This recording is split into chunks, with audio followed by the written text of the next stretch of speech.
డబ్బుంటే సుఖం ఉండదు రాధా.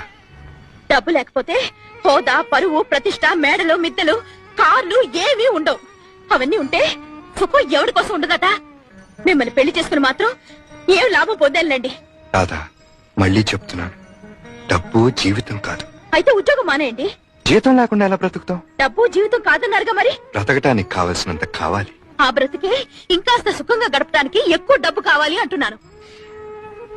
అయితే డబ్బులోనే సుఖం ఉందంటావు. అంతేగా మరి. నేను ఒప్పుకోపోతే అన్నం తిను. పచ్చి మంచి నీళ్లు కూడా ముట్టుకోను. ఓకే, నువ్వు డబ్బుతోనే సుఖపడతాను అంటున్నావు కనుక, నేను డబ్బు సంపాదించలేను కనుక ఒప్పుకుంటున్నాను. సంతోషమేనా?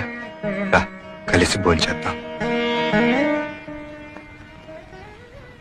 తర్వాత ఈ అవకాశం నీకు మళ్ళీ దొరకపోవచ్చు.